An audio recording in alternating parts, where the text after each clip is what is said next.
Hello, I am Erell and I work with Stefania Mesa for this research, and we are from the Department of Mathematical Sciences.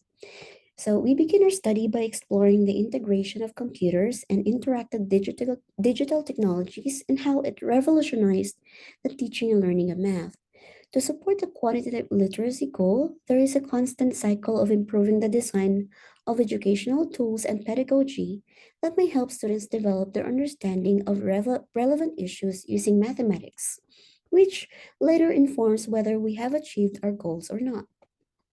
So, quantitative reasoning is reasoning about the simultaneous changes between quantities and is crucial for understanding interdisciplinary phenomena and may be useful in their future careers, but it is often overlooked in traditional mathematics courses, with class activities focusing more on symbolic manipulation than on understanding quantities.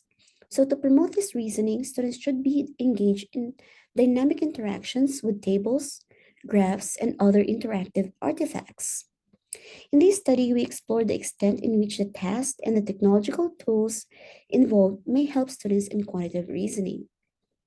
So, we examined these three frameworks in the intersection of the four levels of depths of knowledge, the dimensions of textbook analysis, and the use of technology and computer assisted instructions.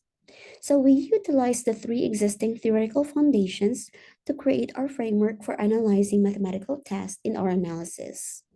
So, this is our combined framework that may be applicable when analyzing other mathematical tasks of different contents. Feel free to pause this video to take a closer look at each category. So we analyzed 70 assessments on graphing tasks in a MyLab developmental mathematics course.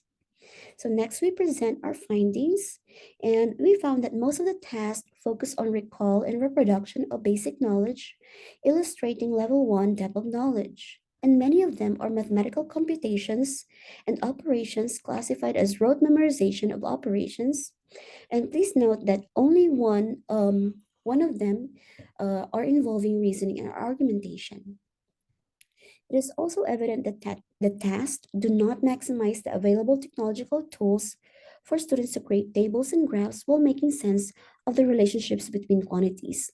So, for example, most of the tasks look like this, where they were asked to graph a given linear equation by first using one example of the domain represented by the x values to find the corresponding range of y values. And even when reasoning was one of the tasks, students only work on multiple choices from predetermined answers, rather than allowing them to express their mathematical reasoning about the concept. So our findings show the lack of focus on quantitative reasoning, with assessments predominantly emphasizing rote calculations, targeting a lower level of depth of knowledge. And also, these assessments underscore the power of interactive technological tools for students to make sense of the relationships between quantities. So, we offer suggestions advocating for emphasis on engaging students in quantitative reasoning.